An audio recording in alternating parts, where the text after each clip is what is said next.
Hello friends, welcome back to my channel. पिछले class में हम लोग ने देखा था बायोलॉजी का इंट्रोडक्शन। इस क्लास में हम लोग जानेंगे कोशिका के बारे में। कोशिका क्या है?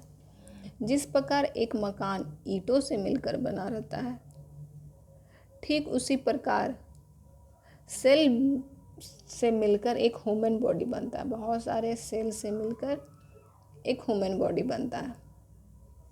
पहले तो सेल मिलकर टिश्यू बनाते हैं, टिश्यू से मिलकर फिर ऑर्गेन बनता है और फिर ऑर्गेन से एक बॉडी बनता है।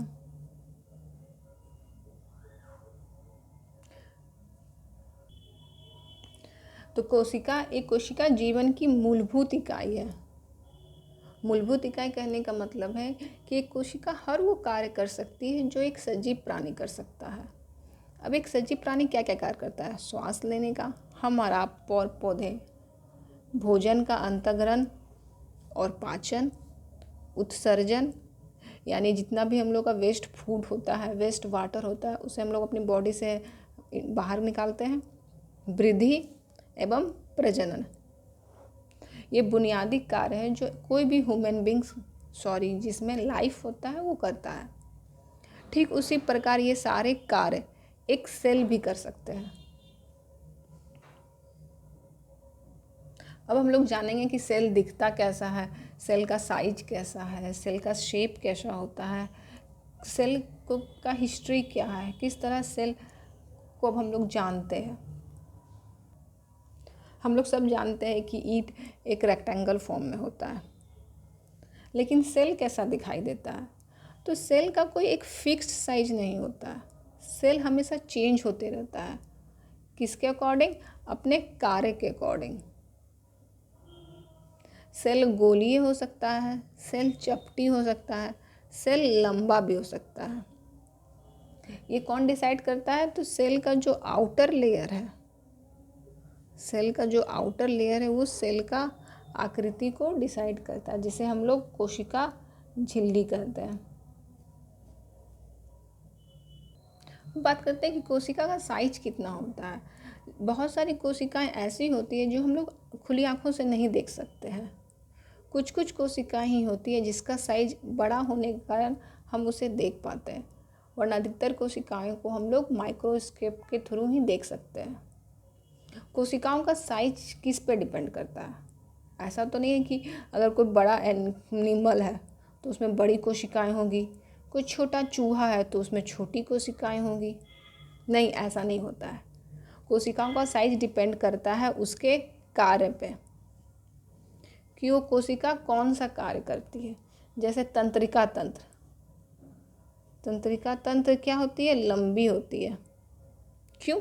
क्योंकि ये सूचनाओं का हस्तांतरण करती है, एक स्थान से दूसरे स्थान सूचनाएं भेजती है, इसलिए इसे लंबा होना है। सबसे छोटी कोशिकाएं कौन सी है? सबसे छोटी कोशिकाएं है माइकोप्लाज्मा। माइकोप्लाज्मा एक ऐसी कोशिका है जो सबसे छोटा जीव भी है। ये क्वेश्चन 56 से लेके 59 बीपीएससी तक रिपीट हुआ है कि सबसे छोटा जीव कौन सा है? तो माइकोप्लाज्मा। और सबसे छोटी कोशिका इन ह्यूमन बॉडी कौन सा है? स्पर्म यानी शुक्राणु। सबसे बड़ी कोशिका इन जनरल शुतुरमुर्ग का अंडा। इसका साइज बड़ा है इस सेल का, इसीलिए इसको हम लोग अपनी आँखों से देख सकते हैं। और दूसरा है ह्यूमन बॉडी में अंडाणु। सबसे लंबी कोशिकाएं तंत्रिका कोशिकाएं हैं, क्योंकि उसका कार्य क्या है? सूचनाओं का एक स्थान से दूसरे स्थान पे ले जाना। ऐसा नहीं है कि जो ह्यूमन बॉडी में तंत्रिका तंत्र वही बड़ी होगी। तंत्रिका तंत्र किसी भी लाइफ में हो वो बड़ी लंबी ही होगी। अब हम लोग जानते हैं कोशिका का इतिहास। इतिहास से क्या मतलब है कि कोशिकाओं को सबसे पहले किसने देखा, कोशिका के बारे में किसने क्या कहा, कोशिका का कार्य क्या क्या है। तो सबसे पहले कोशिकाओं को रॉबर्ट हुक ने 1665 में देखा था। रॉबर्ट हुक ने एक पादप कोशिका, पादप जो पेड़ होती है, पेड़ की ये जो छाल होती है उसके एक टुकड़े को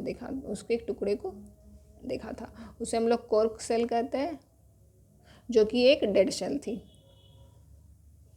उसके बाद 1675 में न्यूवेनहॉक ने एक जीवित यानी लाइव सेल को देखा था। इसे याद करने का तरीका लाइव और न्यू, इस तरह से आप लिंक करके इसको याद कर सकते हैं। थर्ड है कोशिका सिद्धांत। कोशिका सिद्धांत में 3 पॉइंट है। पहले तो कोशिका सिद्धांत को किसने दिया? एम स्लीडन तथा टी स्वान ने मिलकर कोशिका थ्योरी दी है। कोशिका थ्योरी के थ्रू हमें पता चलता है कि सभी पौधे तथा जंतु किससे मिलकर बने हैं? कोशिका से मिलकर बने हैं। अभी हम लोग ने देखा था कि कोशिका क्या है? जीवन की मूलभूत इकाई है। क्यों है? क्योंकि एक कोशिका वो हर कार्य कर सकती है जो एक सजीव करता है, और सजीव किससे मिलकर बना है? कोशिकाओं से ही मिलकर बना है। दूसरा पॉइंट कहता है कि कोशिका जीवन की मूलभूत इकाई है। तीसरा पॉइंट कहता है कि एक कोशिका से ही दूसरी कोशिका बनती है। मतलब नई कोशिका कैसे बनती है? तो पुरानी कोशिका से ही नई कोशिका बनती है। लेकिन इस कोशिका थ्योरी के तहत सेल्डन एंड स्वान ने इसका कारण नहीं बताया कि क्यों बनती है। 1855 में बिरचो ने इसका कारण बताया कि कोशिका विभाजन के द्वारा नई कोशिका पुरानी कोशिका से बनती है। कोशिका विभाजन के द्वारा। अब बात करते हैं कि कोशिका के आधार पर भी हम लोग सजीवों का वर्गीकरण कर सकते हैं। वैसे तो हम लोगों ने सजीवों कितने भागों में बांटा है? पानी में रहने वाले सजीव, मिट्टी में रहने वाले सजीव, आसमान में रहने वाले, उड़ने वाले, 4 पंखों वाले, विभिन्न तरह से हम लोगों ने सजीवों को बांटा है। पर इस बार हम लोग कोशिकाओं की संख्या के आधार पर सजीवों का वर्गीकरण करेंगे। पहला, अगर किसी सजीव में मात्र एक सेल है तो उसे हम लोग कहेंगे एक कोशीय जीव। कितना सेल है उसमें? मात्र एक सेल।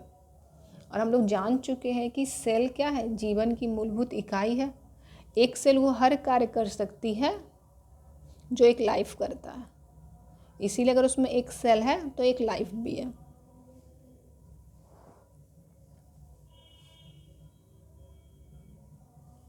यूनिसेल्युलर मीन्स एक कोशीय जीव। इसके उदाहरण कौन कौन से हैं? अमीबा, बैक्टीरिया जिसे हिंदी में हम लोग जीवाणु कहते हैं, और पैरामीशियम। उसके अतिरिक्त अगर उसमें एक से ज़्यादा सेल है, किसी सजीव में एक से ज़्यादा सेल है, तो उसे हम लोग बहुकोशिकीय जीव कहेंगे, जैसे ह्यूमन, एनिमल्स। बहुकोशिकीय जीव में क्या होता है? बहुत सारे सेल होते हैं, तो उन लोग क्या करते हैं ना कि अपना अपना काम डिवाइड कर देते हैं कि हाँ सेल नंबर 1 तुम ये काम करोगे, सेल नंबर 2 तुम ये काम करोगे। लेकिन एक कोशिकीय जीव में क्या होता है कि सिर्फ एक ही सेल है, तो हर एक सेल जो कोशिका होती है वो अपना अपना कार्य करती है। आज के इस वीडियो में जाना कि सेल क्या होता है, सेल का सेल का शेप कैसा होता है, सेल का साइज क्या होता है, सेल का हिस्ट्री क्या है। सेल के आधार पर हम लोग सजीवों का वर्गीकरण कर सकते हैं। नेक्स्ट क्लास में हम लोग जानेंगे कोशिका किससे मिलकर बनी होती है, आखिर कोशिका बनती कैसे है, कोशिका में कौन कौन से पार्ट होते हैं।